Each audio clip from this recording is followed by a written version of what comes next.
Just a quick reminder before we get into the lesson to download the hands-on lab exercises that accompany this full CCNA course. I'll include the link in the description. Also, remember to subscribe and hit the notifications bell so you don't miss any of the lessons in the course. Okay, let's get into it.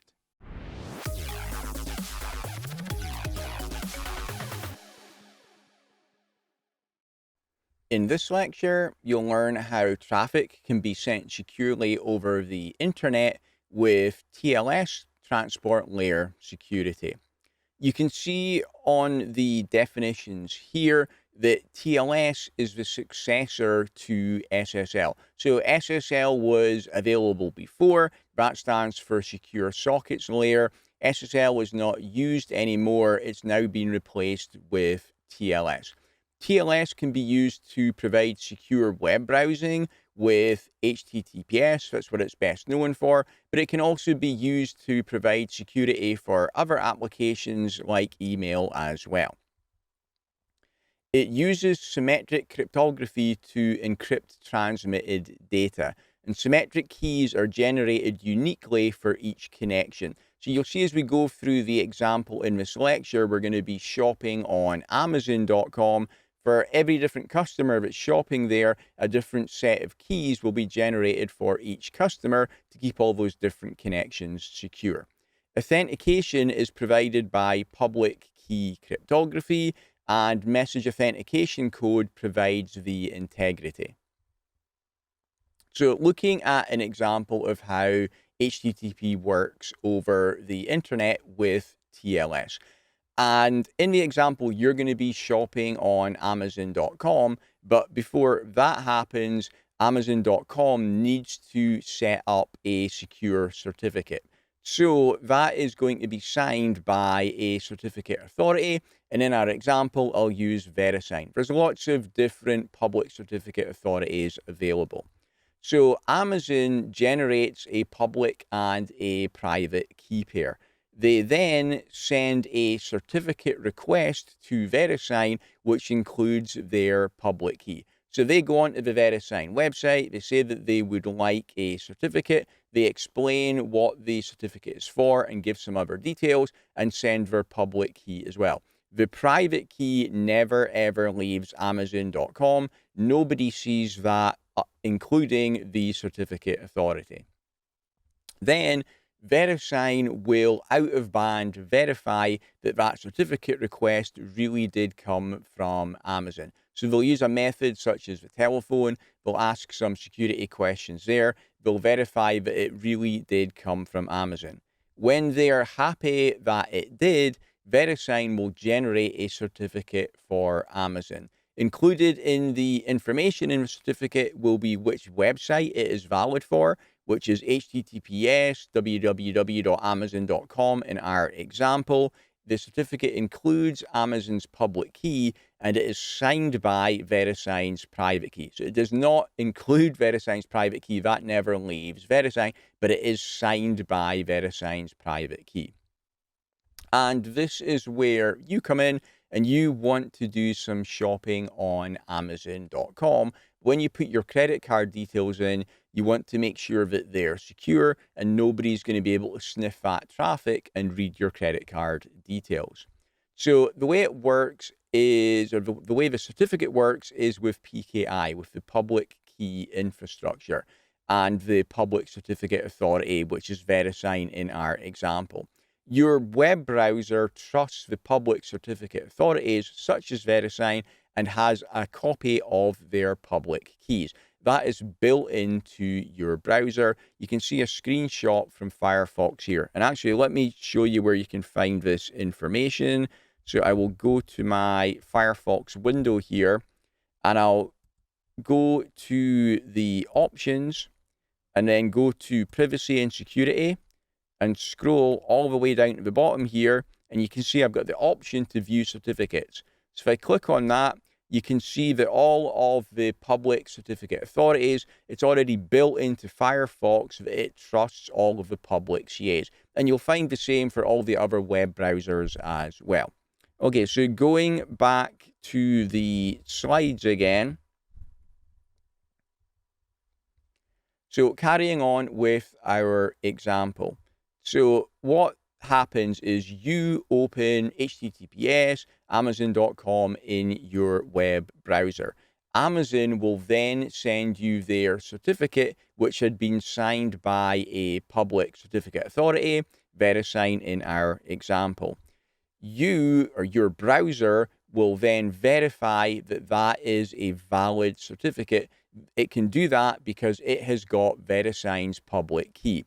Because this certificate was signed by VeriSign's private key, VeriSign are the only one with that private key. And because you trust VeriSign, you now trust that this is a valid certificate for Amazon.com because you know for sure that it was signed by VeriSign. Nobody else could have done that. So your browser trusts VeriSign and has VeriSign's public key. It's built into the browser. It checks the certificate for Amazon.com with VeriSign's public key.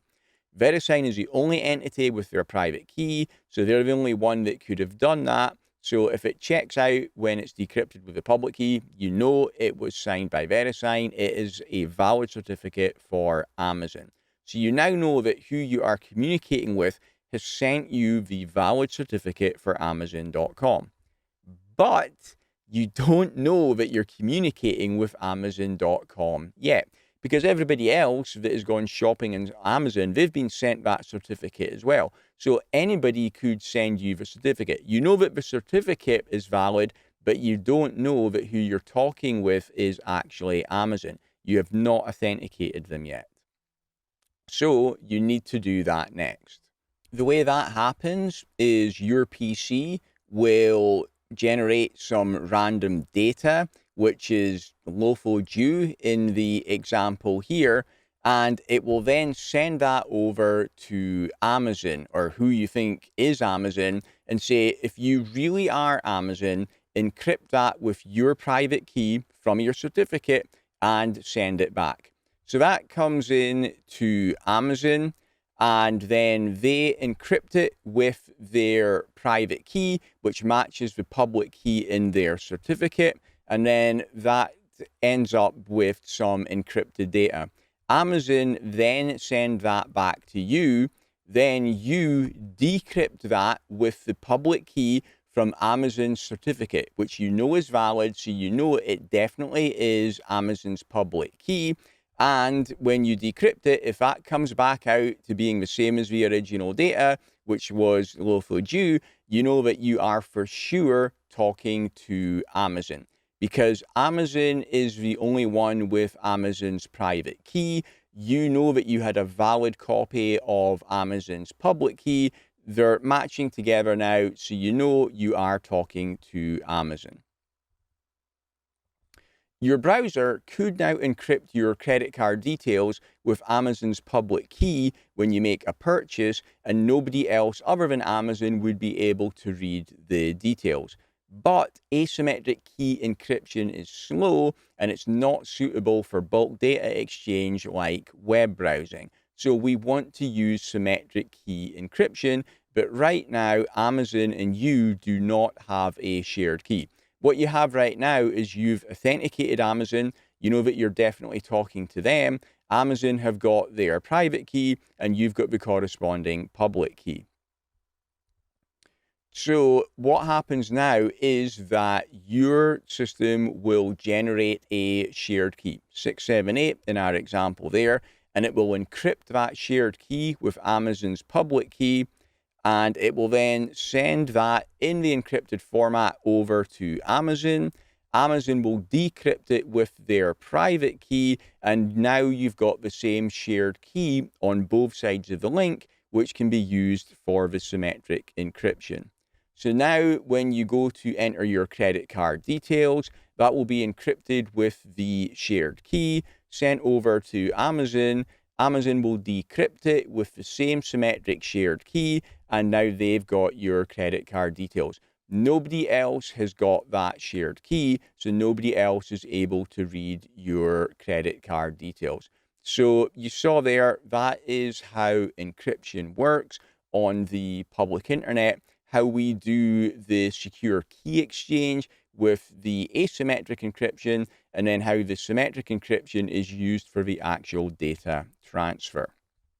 Now, I know what you're thinking if this is the first time you've seen this. You're probably thinking, wait a minute, I'm sure something doesn't quite add up here. There must be some way to circumvent this. But actually, there's not. So let's go through probably the things that you would think could possibly be ways that a hacker could get round this security. So, first one, hackers also shop on Amazon and they have a copy of Amazon's certificate. They could make a website looking like Amazon.com and trick you into going there with a phishing attack. So they could send you an email saying, it's Amazon here, there's a problem with your account, you need to log in and fix it. And then send you Amazon certificate. So they send you that email tricking you to go to their fake Amazon website. They then send you the real certificate for Amazon, but that's not going to work because your browser will ask them to authenticate with Amazon's private key, and they don't have it. The only person that's got that is Amazon. So you will get a certificate warning message in your browser telling you that it's not a safe place to shop. Okay, next thing that the hacker could try.